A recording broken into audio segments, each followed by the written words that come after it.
Clarisse. Seigneur, nous remettons Yannick entre tes mains, Seigneur, ton serviteur, vraiment que tu puisses remplir sa bouche au débordement, que tout ce qui pourra sortir se vienne de toi, de ton esprit.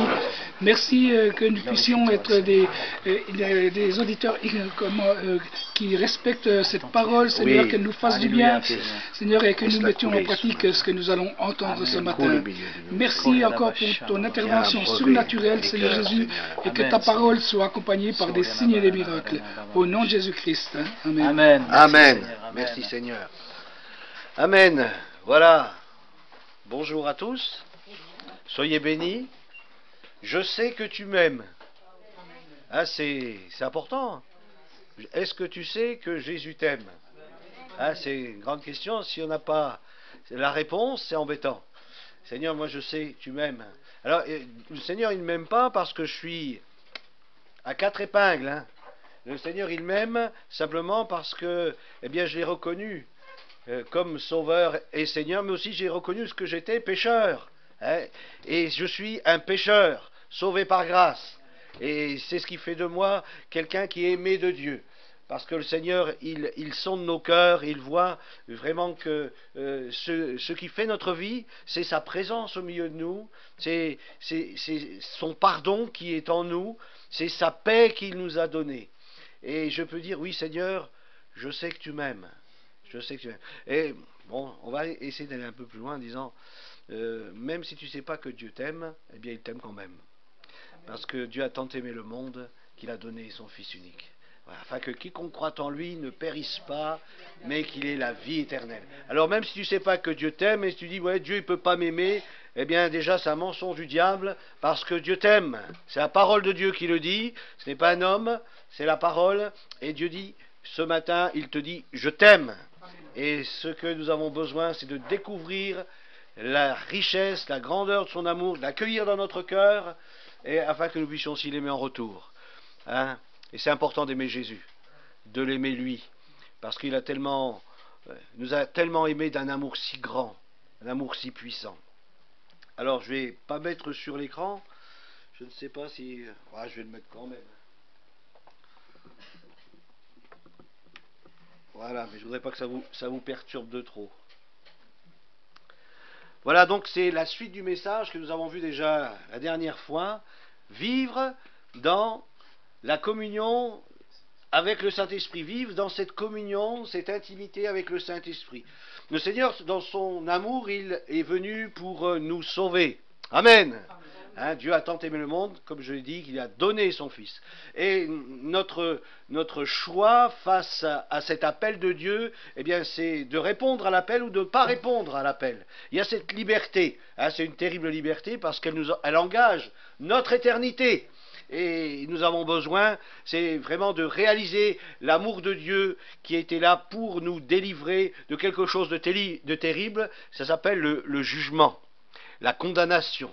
Hein, Jésus est venu pour nous délivrer du jugement, pour nous délivrer de la condamnation. Parce que l'homme sans Dieu, il vit sous la condamnation, sous le jugement, il est perdu. Hein, et Jésus est venu pour sauver ceux qui étaient perdus. Alors si ce matin tu te sens perdu, eh bien c'est formidable, parce que là tu réalises que tu as besoin d'un sauveur. Et Jésus est ce sauveur merveilleux qui peut te sauver parfaitement. La communion du Saint-Esprit, elle vient au moment où nous acceptons Jésus-Christ dans notre cœur, comme notre Sauveur et comme notre Seigneur. Et là, nous avons besoin, eh bien, de quelqu'un pour nous conduire. Parce que, je ne sais pas, vous avez remarqué, Jésus, il n'est plus là. Hein, ça fait quelque temps en arrière, il est monté au ciel, il est assis sur le trône de Dieu. Mais il a promis, je vous enverrai un autre moi-même. Quelqu'un comme moi, mais qui aura beaucoup plus de puissance puisqu'il se manifestera sur la terre entière. Jésus a manifesté la puissance de Dieu en Palestine, à certains moments précis où lui était présent, mais le Saint-Esprit est là avec l'Église, avec le corps de Christ, avec les rachetés, avec ceux qui sont sauvés. Et le Seigneur veut nous conduire à vivre dans cette communion du Saint-Esprit. Et vous savez, elle est précieuse, cette communion du Saint-Esprit. C'est quelque chose de précieux, qu'il nous faut encourager, qu'il nous faut garder, préserver, etc. Alors, on avait vu la dernière fois, donc, je ne vais pas vous refaire la prédication de l'autre fois. Hein, voilà. hop. Sans l'Esprit de Dieu, c'est Charles Spurgeon qui disait ça, si quelqu'un connaît Spurgeon, enfin il est mort il y a longtemps maintenant. Sans l'Esprit de Dieu, je suis une plante sèche et stérile. Ce matin, vous avez entendu parler du terrain qui était sec. Eh bien, s'il n'y a pas l'action du Saint-Esprit et de la parole, parce que vous savez qu'au commencement de la création, pour que la création puisse être, il a fallu l'action de l'Esprit et de la parole. Et cette combinaison des deux a fait le miracle. Et la vie s'est manifestée. Sans l'Esprit de Dieu, je suis une plante sèche et stérile qui se fane, dépérit et meurt. Ça ne se fait pas, comme on pourrait dire, du jour au lendemain.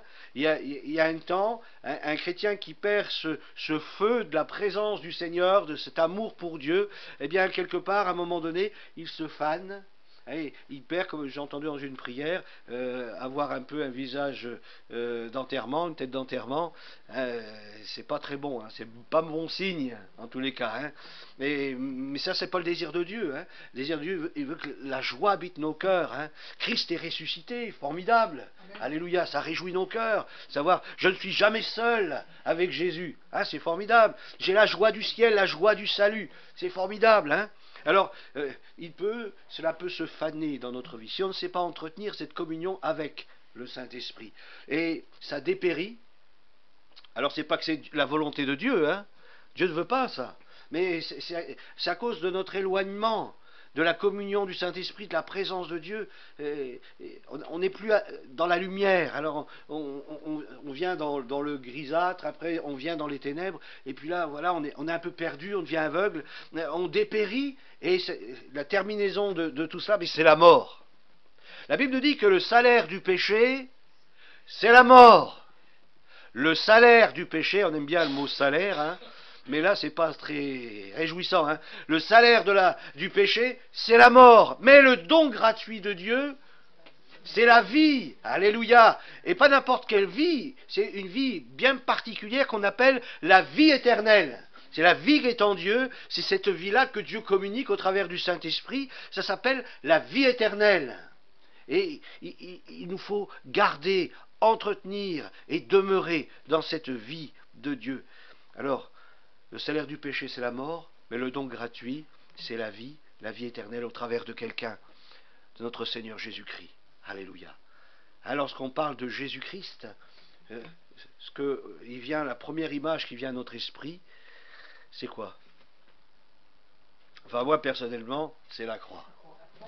Lorsque on parle de Jésus-Christ, alors je ne sais pas, c'est peut-être le mot Christ qui fait penser à cela, mais quand j'entends Jésus-Christ, dans mon esprit, c'est la croix. La croix est quand même le message central de l'Église. Parce qu'on parle... Alors, il y a des gens qui parlent que de la croix. Le problème, c'est que Jésus est ressuscité. Alors, donc, il ne faut pas oublier non plus la résurrection. Mais il y en a qui parlent de Jésus vivant constamment, mais ne parlent jamais de la croix. Là aussi, ça ne va pas. C'est quelque chose qui ne va pas bien. Donc, il faut qu'il y ait la croix pour qu'il y ait la vie. Comme on l'a entendu, il faut qu'il y ait la mort pour qu'il y ait la vie. Et ça, c'est important.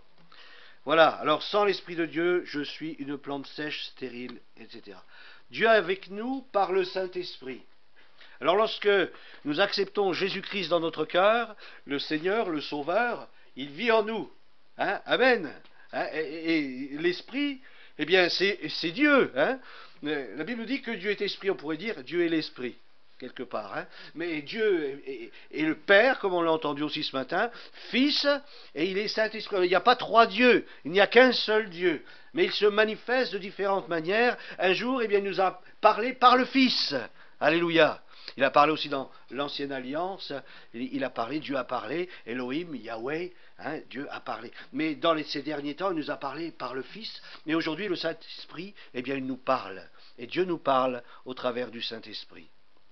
C'est formidable de savoir qu'il est avec nous, et qu'il vit en nous, et il parle à mon cœur. Vous savez, lorsque vous ouvrez votre Bible, et puis que vous dites, Seigneur, alors là, vous parlez au Saint-Esprit, Seigneur, parle-moi. Seigneur, enseigne-moi, conduis-moi, on l'a chanté tout à l'heure, hein, conduis-moi, eh bien l'Esprit de Dieu nous révèle la parole, parce que c'est lui qui a écrit la parole, hein, parce que la Bible nous dit que ce sont des hommes poussés par l'Esprit qui ont écrit la parole de Dieu. Donc il nous révèle les choses peut-être qui ont été traduites un peu bizarrement parfois, puisque n'oubliez pas que nous avons une traduction en français, mais le Saint-Esprit, il sait nous amener la véritable traduction à notre cœur. Hein, lorsque nous sondons les Écritures, la parole de Dieu, elle vient se graver à notre cœur sous l'action du Saint-Esprit. Et là on dit, oui Seigneur, merci, tu m'as fait du bien, tu m'as parlé, et tu m'éclaires. Tu me donnes de la sagesse et tu me donnes de l'intelligence. Le Seigneur ne veut pas que nous périssions, mais au contraire que nous ayons la vie, et la vie en abondance. Dieu nous a parlé et nous parle par le Saint-Esprit. Voilà, donc la suite est maintenant. Le Père vous poursuit pour habiter en vous et pour être avec vous. Amen. Jésus a promis, je suis avec vous tous les jours. Hein? Alors comment est-ce qu'il peut être avec nous alors qu'il est assis dans la gloire? Et il est avec nous par le Saint-Esprit, puisque le Père est un avec le Fils et avec le Saint-Esprit. Le Fils est un avec le Père et avec le Saint-Esprit. Et le Saint-Esprit est un avec le Père et avec le Fils. Est-ce que nous croyons ces choses? On a du mal, hein, c'est compliqué. Mais c'est une réalité. Dieu est là au milieu de nous, le Seigneur est là au milieu de nous. Et il nous poursuit parce qu'il veut faire son œuvre en nous. Parce qu'il sait que nous sommes tordus. Enfin, je ne sais pas vous, mais moi oui. Il sait que je suis tordu. Et puis que j'ai besoin de sa grâce. J'ai besoin qu'il vienne travailler en moi. J'ai besoin de le reconnaître comme le Père véritable. Vous savez, si on commence à mettre notre Père humain, notre Père charnel, et on dit, ouais, Dieu ressemble à ce Père-là, ben c'est complètement faux, on est à côté. Hein. Il est réellement le bon Père céleste, qui nous aime, d'un amour puissant, d'un amour inaltérable. Il n'y a rien qui peut altérer son amour. C'est nous qui prenons les mauvaises décisions, mais lui non. Et lui, il nous poursuit, parce qu'il veut établir sa demeure en nous. C'est-à-dire, il veut prendre toute la place. Il ne veut pas simplement le cagibi dans notre cœur, hein, mais il veut tout. Hein, il veut la chambre à coucher, il veut la salle à manger, il veut toutes les pièces de notre vie, qu'elles soient pleinement éclairées. Il veut tout. C'est important de lui tout donner. Hein. Je te donne mon cœur, je te donne tout. Tout. Hein. Je n'ai pas un Jésus dans une certaine partie de ma vie, on pourrait dire le dimanche matin. Non, il vient avec moi tous les jours et aussi toutes les nuits. Il est avec moi. Il veut être avec toi. Alléluia. L'un des noms courants du Saint-Esprit est employé par Jésus dans ce même texte de Jean 14, versets 15 et 17. Si vous m'aimez, gardez mes commandements, et moi je prierai le Père, et il vous donnera un autre. C'est-à-dire un comme moi, hein, un identique. Parce que Jésus est le consolateur.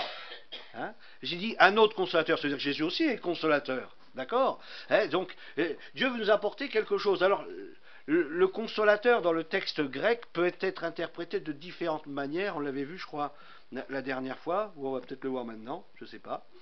Consolateur, paraklétos. Hein, c'est ce que il est dit en grec. Alors, si vous faites des recherches dans le grec, eh bien, vous allez voir que paraklétos, ça révèle plusieurs choses, plusieurs aspects. Et on pourrait voir aussi que dans les textes bibliques, au lieu que ça soit traduit par consolateur, paraklétos, c'est traduit par un autre mot. Mais c'est la même chose. C'est important quand on étudie la Bible de voir aussi les termes originaux. Alors le mot paraklétos signifie littéralement celui qui était appelé aux côtés pour aider. Hein, dans d'autres textes, on dit l'avocat. Hein, mais il est aussi le consolateur, il est l'avocat, et celui qui prend notre défense, et qui nous vient en aide, il est notre aide. Le Saint-Esprit veut t'aider. Alors ne le mets pas au placard, il veut t'aider. Et lorsqu'il te conduit dans une conviction de péché, c'est pas pour te faire du mal, au contraire, c'est pour te faire du bien. Parce qu'il veut t'amener à confesser. Parce que lorsque tu confesses, ça te libère. Hein? La confession libère. Lorsqu'on confesse les choses, ça nous libère. Et quand on confesse d'autres choses par rapport à des situations, ça manifeste la puissance de Dieu dans ce qu'on confesse. Qu'on commande à des choses, de quitter, de partir. On a besoin de parler La parole est très importante dans la vie du chrétien. Jésus enseigne dans Jean 14 que le Saint-Esprit serait envoyé du Père à la demande du Fils qui aiderait, assisterait. Alors c'est toutes les traductions qu'on peut retrouver de paraklétos, aider, assister.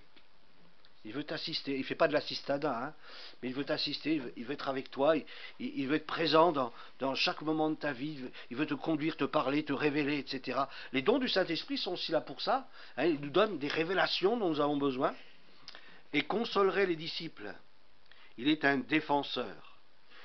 La Bible nous dit que parfois on peut se trouver dans une situation où on ne sait pas quoi dire, mais que le Saint-Esprit au moment même, à l'instant même, on n'a pas préparé ça, mais à l'instant même, hop, il nous donne la parole qu'il faut, le discours qu'il faut pour pouvoir toucher, eh bien peut-être 1, 2, 3, 4 personnes dans l'auditoire. Hein. Je ne sais pas si Pierre, le jour de la Pentecôte, il avait préparé son discours, hein, mais je pense que c'est le Saint-Esprit qui l'a inspiré, et quand il a commencé à parler à la foule, les cœurs ont été vivement touchés. Il n'avait pas préparé sa prédication, le pauvre Pierre. Le Saint-Esprit, destiné à prendre la place de Christ avec ses disciples. Il veut être avec nous, il veut nous enseigner. Alors quand on lit le Nouveau Testament, on voit tout ce que Jésus a fait. Il était avec ses disciples, tout ce qu'il faisait. Et il les prenait aussi à part, quelques-uns, pour parler avec eux, etc. Mais le Saint-Esprit veut aussi agir de la même manière au milieu de nous. Son but, l'Esprit de Dieu, c'est de glorifier Jésus, de mettre en évidence l'œuvre de Jésus-Christ à la croix. Parce que ce n'est pas le Père qui est mort à la croix, ce n'est pas le Saint-Esprit qui est mort à la croix, mais c'est Jésus le Fils, dans le corps d'un homme qui est mort à la croix. La parole s'est incarnée, elle a pris l'apparence humaine et elle a donné sa vie sur le bois de la croix. Et le Saint-Esprit veut mettre en évidence la vie et l'immortalité au travers de l'œuvre de Jésus-Christ à la croix. Alléluia. Une profonde connaissance de la vérité de l'Évangile, l'Esprit nous conduit dans la parole et leur donner une puissance les rendant capables. Ce n'est pas nous qui sommes capables, mais c'est le Saint-Esprit qui nous rend capables. Amen.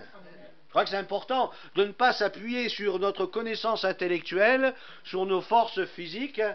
C'était Samson, vous connaissez Samson dans la Bible? Il est costaud, il faisait toutes sortes de choses avec sa force, mais le jour où l'onction n'était plus sur lui, eh bien c'est lui qui s'est ramassé une bonne.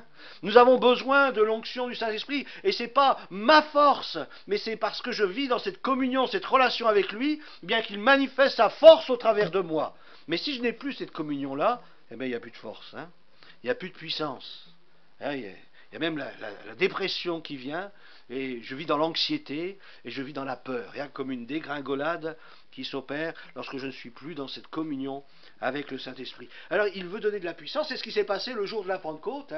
Il est venu pour nous donner de la puissance, que Jésus a dit, il viendra sur vous, et vous aurez la puissance.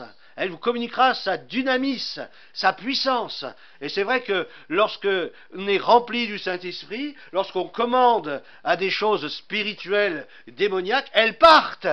Et non pas parce que j'ai une forte voix, non pas parce que je pointe du doigt, non pas parce que je serai pasteur, mais non parce qu'il y a la puissance du Saint-Esprit. C'est le Saint-Esprit qui met en fuite les démons. Et c'est la puissance du Saint-Esprit aussi qui guérit les malades. Amen. C'est pas moi qui guéris les malades, mais c'est le Saint-Esprit qui le fait. Il n'y a pas de fluide. C'est parce que nous prions dans le nom de Jésus et que nous commandons à la maladie de partir, c'est pas nous qui le faisons, mais c'est l'action du Saint-Esprit qui se manifeste au travers de nous et la maladie quitte le corps. Alléluia. Ça, c'est l'œuvre de Dieu. Et ce n'est pas à nous-mêmes que nous voulons donner gloire, mais c'est à celui qui est vivant. Au milieu de nous, l'action du Saint-Esprit est là pour glorifier Christ. Car à la croix du Calvaire, Jésus a pris nos maladies, il a pris nos infirmités, il a dépouillé les principautés, les dominations, il les a livrées publiquement en spectacle, il a triomphé d'elles par la croix. Alléluia.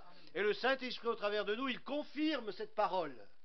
Alléluia. Il la rend effective.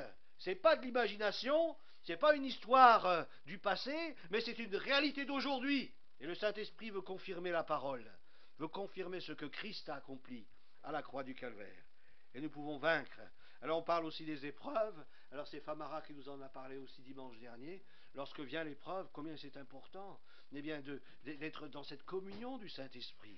pour avoir les révélations. Peut-être qu'il y a des choses que je ne sais pas. Seigneur, éclaire-moi. Hein? Et le Seigneur veut nous conduire dans la vérité. Je me souviens, je vous ai déjà dit, ce pasteur qui s'était donné au Seigneur il y avait quand même quelques années, il commençait dans le ministère, et puis la nuit, eh bien, il se réveillait, il y a quelque chose qui n'allait pas, je ne dis pas qu'il était tourmenté, mais il n'était pas bien. Hein? Et puis il dit, Seigneur, qu'est-ce qui se passe? Je suis ton serviteur, je prêche ta parole, je prie pour les malades, je chasse des démons. Qu'est-ce qui se passe, Seigneur? Et puis là, le Saint-Esprit lui parle. C'est formidable. Savez-vous que le Saint-Esprit parle? Amen. Amen. Et il veut te parler, il veut nous parler. Et cette parole du Saint-Esprit dit, regarde dans ta bibliothèque, il y a un livre qui est une abomination à mes yeux. Waouh! Un pasteur, il se lève, alors il regarde sa concordance, sa Bible en hébreu, en grec, machin, truc. Puis à un moment donné, il arrive à un livre. Waouh! Je ne savais pas que ce livre était encore là. Il prend ce livre, il le brûle, fini. Fini. Le Saint-Esprit nous éclaire, il nous parle. Parce qu'il veut le bien pour nous. Il veut notre paix, il veut notre joie, il veut notre bonheur. Ça, c'est l'amour de Dieu. Hein? Il ne nous a pas sauvés pour qu'on soit triste. Hein? C'est un peu comme ces femmes qui vont au tombeau, et puis le pauvre Jésus, il est mort, il est enseveli, on a les aromates. L'Église, elle ne porte pas les aromates. Nous, on vient à la rencontre du ressuscité, du vivant. On sait qu'il est vivant. Et ce qui est formidable, c'est qu'il vient bientôt. Amen. Alléluia. Il vient nous chercher sur les nuées du ciel, nous dit la Bible. Vous imaginez, c'est formidable. On va partir en un clin d'œil. Alors il a dit, comment ça? Ben oui, c'est écrit. Et moi, je crois tout ce qui est écrit dans la parole de Dieu. La Bible dit qu'il va venir, il est venu. Il est venu mourir sur le bois de la croix. Je crois, c'est écrit, Ésaïe 53, qui a écrit 750 ans avant sa venue. Il est écrit, il a donné sa vie sur le bois, etc. Il a pris nos maladies, nos péchés. Formidable. Et lorsque Jésus est venu, il a dit, mais je reviendrai et je vous prendrai avec moi. Et plusieurs textes de la parole de Dieu nous enseignent qu'il va venir bientôt sur les nuées du ciel pour chercher son Église. Il faut que tu sois prêt, mon ami, mon frère, ma sœur. Parce qu'il vient, le Seigneur vient bientôt. Il vient bientôt. Alléluia. Alors ils se débrouilleront avec leurs élections, leurs trucs, leurs machins, toutes leurs alliances, mésalliances. Seigneur, viens me chercher. Alléluia. Puis là, je serai avec toi. Et la Bible dit que c'est pour l'éternité. Je serai avec lui. Alléluia. Et nous reviendrons avec lui à Jérusalem. La parole de Dieu nous dit qu'il posera ses pieds sur le mont des Oliviers. Le frère nous a parlé du jardin des Oliviers. Il se trouve justement dans cet endroit du mont des Oliviers. Et là, il posera ses pieds sur le mont des Oliviers. Et nous serons avec lui. Et nous serons avec lui, c'est formidable. Alors on ne sera pas comme l'on est aujourd'hui, nous aurons un corps différent. Je ne veux pas dire qu'on ne va pas se reconnaître, bien sûr, on va se reconnaître, mais ça sera un corps glorieux, un corps glorifié, formidable, qui ne meurt pas, éternel. Mais c'est la Bible qui le dit. Et on n'est pas en train de parler d'une histoire d'un conte, mais c'est la Bible qui le dit. Croire la parole de Dieu, ça c'est important de croire la Bible. Hein. C'est important, même s'il y a des choses qui nous disent ah, ça me paraît tellement énorme. Qu'est-ce que va dire Macron quand il va voir Jésus sur les... Hein? Qu'est-ce qu'il va dire? Il va dire, mais je suis dans un autre monde. Non, c'est toujours le même monde, sauf que maintenant, il y en a un qui va établir son règne.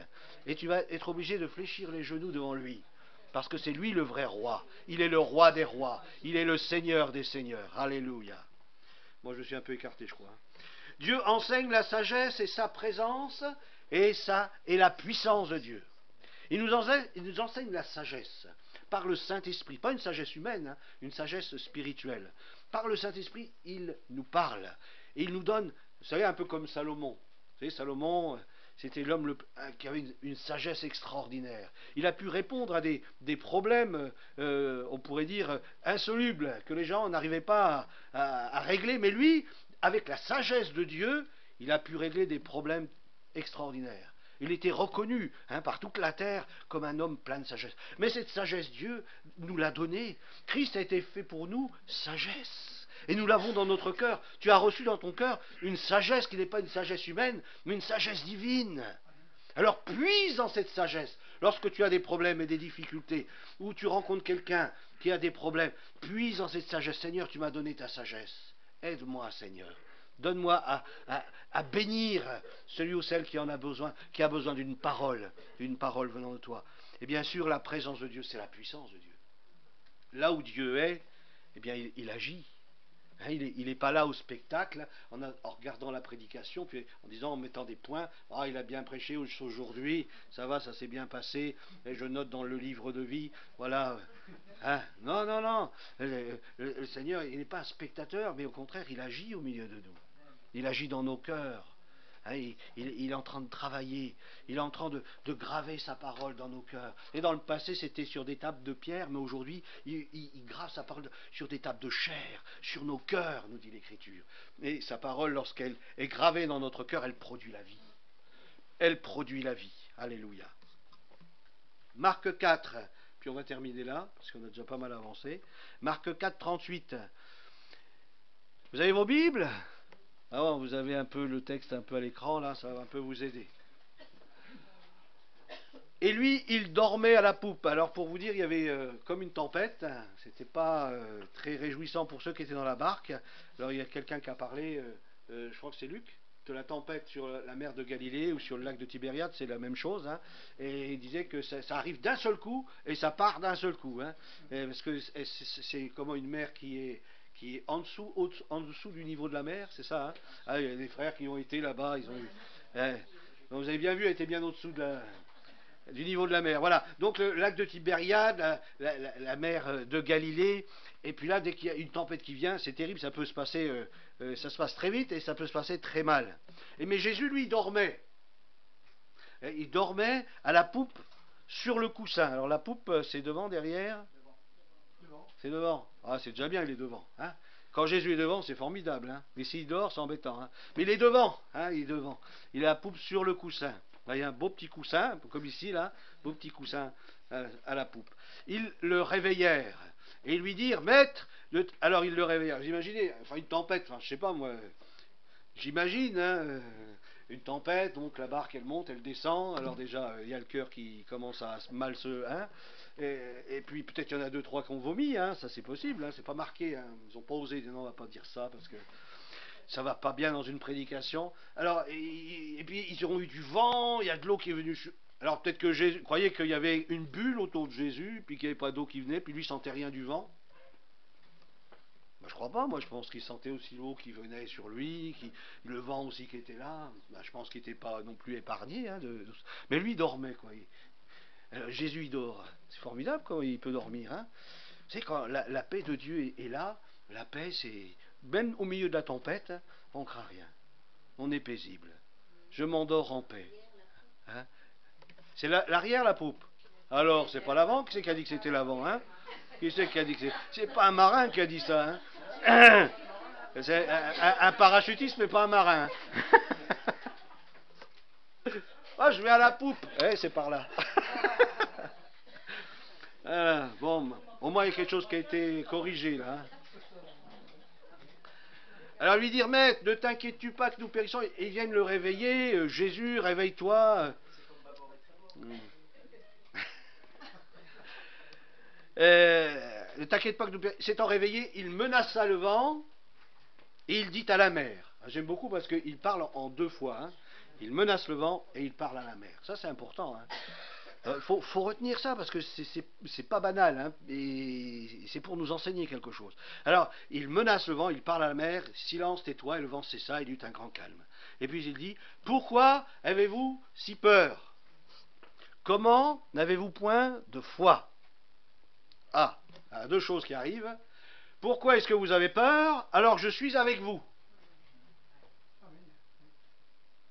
Ça, c'est important de se poser aussi la question. C'est un peu ce que Famara aussi disait dimanche dernier. Pourquoi est-ce que vous avez peur alors que vous savez que je suis avec vous? Hein? Est-ce que Jésus il va débarquer de notre cœur et puis un autre jour quand on va au culte, il rembarque dans notre cœur et on sort de la porte, il débarque de notre cœur? C'est bien compliqué cette histoire. Un jour je suis sauvé, un jour je suis perdu parce que j'ai fait telle ou telle chose, un jour je suis sauvé, un jour je suis perdu parce que je me suis repenti donc je suis de nouveau sauvé. Oula, c'est compliqué hein, cette histoire. Hein. Hein. Enfin, je sais pas pour vous, mais c'est vrai que c'est compliqué hein, quand on y pense. Hein. La Bible nous dit que si nous confessons nos péchés, il est fidèle et juste pour nous les pardonner, pour nous laver, nous purifier, mais ça ne veut pas dire qu'on était perdus. Hein, c'est-à-dire qu'il y a toujours le moment où on peut revenir à lui, mais il ne quitte pas, il ne débarque pas. Hein, le Saint-Esprit, il parle à notre cœur, il dit ouais, tu vois, ce que tu as fait là, ce n'était pas très droit, là, ce n'était pas très juste. Eh bien, humilie-toi, et puis reconnais-le. Et puis là, notre cœur, on dit oui, c'est vrai, Seigneur, tu as raison, je te demande pardon. Et puis voilà. Mais l'Esprit de Dieu n'est pas parti. Hein. Avant que l'Esprit de Dieu il parte de notre cœur, il faut un bon moment. Hein, le Saint-Esprit parle tantôt d'une manière, tantôt d'une autre, etc. Et alors, on ne l'entend plus nous parler, hein, on devient comme sourd. Mais il est toujours là, mais jusqu'à un moment donné où là, il part. Mais il faut un bon moment avant qu'il parte. Hein. Il faut un bon moment avant qu'il parte. Alors, on va essayer de transformer un peu cette histoire. Je vais encore aller vite, j'essaie d'aller un peu plus vite. Quand on a un problème dans notre vie, qu'est-ce qu'on fait? Eh bien, on fait comme les disciples, on va réveiller Jésus. C'est-à-dire, on va prier. Hein. On va prier, on va jeûner, on va faire voilà ce qu'il faut. On va essayer d'interpeller Jésus. Réveille-toi, réveille-toi, réveille-toi. Alors ça, c'est la première chose. Ils viennent pour réveiller Jésus.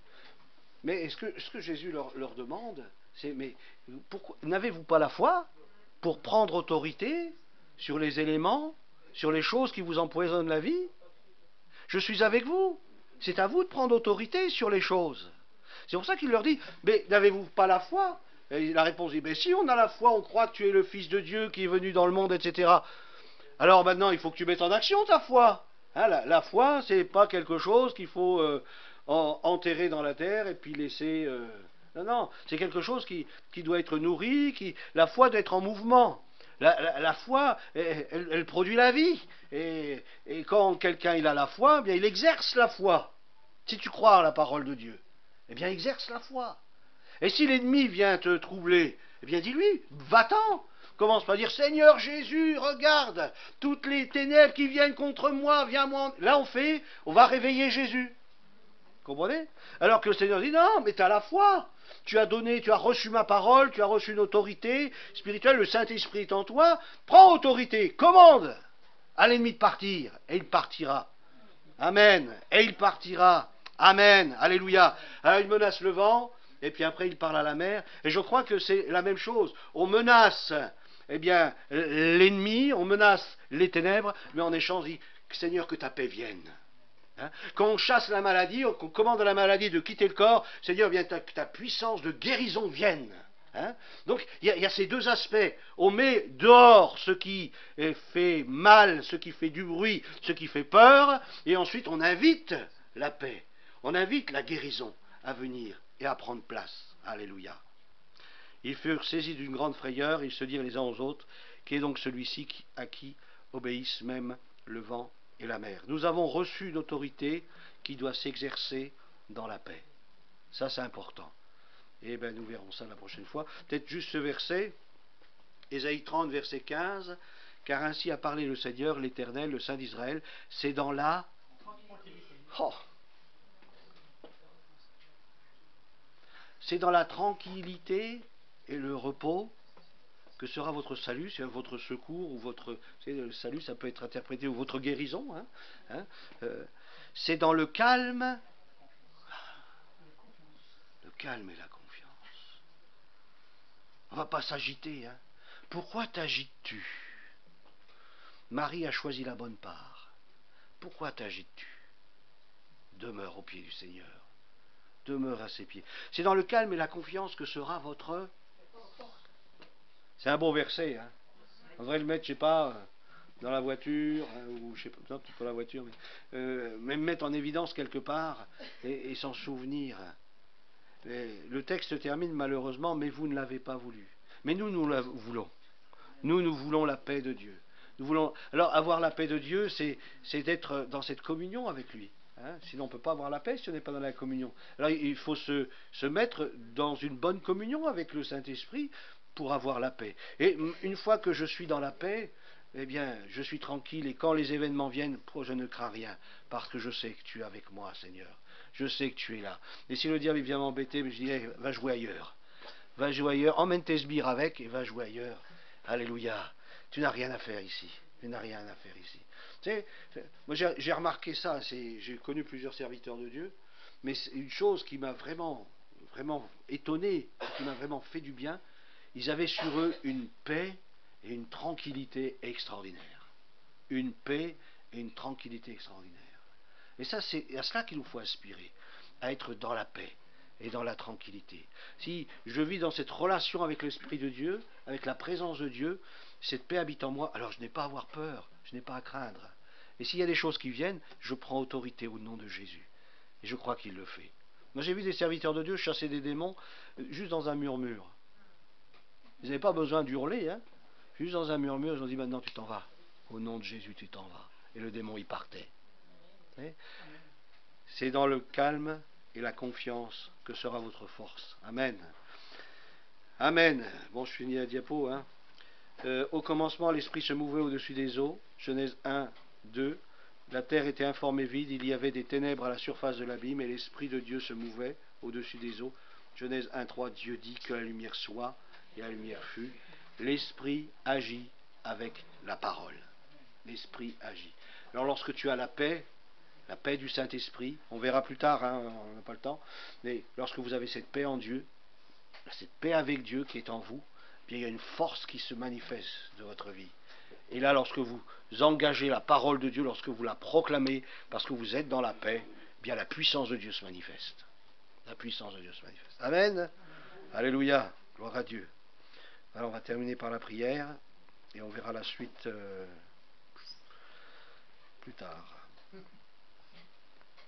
Si vous avez compris le principe, c'est important, hein. La parole de Dieu, c'est bien de l'écouter, mais après, comme on dit, il faut la mettre en pratique.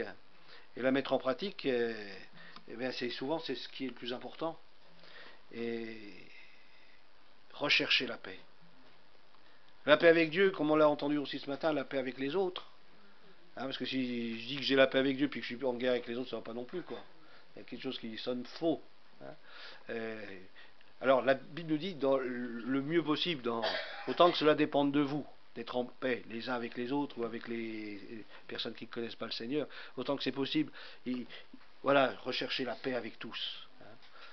Et puis là, le Seigneur va agir au travers de nous, si nous sommes dans la paix. L'Église était en paix. Vous connaissez ce texte? Et elle croissait comment? Par l'assistance du Saint-Esprit. Pourquoi? Parce qu'elle était en paix. Une Église en paix, c'est des églises qui grandissent. Hein. Amen. On va prier le Seigneur. Puis si à la fin de la réunion, si vous désirez la prière, bien approchez-vous, puis on priera pour vous. Mais nous avons un entretien tout à l'heure. Et voilà. On va prier le Seigneur. On va se lever ensemble. Je vais demander aux frères de venir prier.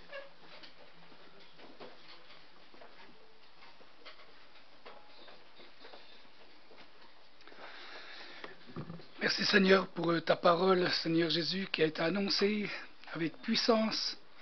Seigneur, que nous ne soyons pas oublieux, mais que nous mettions en pratique ce que nous avons entendu ce matin, parce que tu es vivant, tu es notre Dieu. Et nous nous attendons à toi, Seigneur. Merci encore pour toutes tes bénédictions, toutes tes grâces, toutes tes bontés. Seigneur, nous remettons aussi la dîme, Seigneur Jésus. Nous remettons les offrandes, Seigneur. Vraiment que tu bénisses chacun et chacune qui ont pu donner avec joie, parce que c'est une joie de pouvoir donner, Seigneur Jésus, parce que toi tu nous donnes tellement. Seigneur, et tu bénis la personne qui s'occupe de gérer cet argent pour la gloire de ton nom. Louange et gloire à toi. Amen. Seigneur, sur la montagne, les disciples s'attendaient... on même dit à Jésus, ils attendaient que Jésus fasse un miracle au niveau des pains, de nourrir cette foule. Et Jésus leur a dit quoi?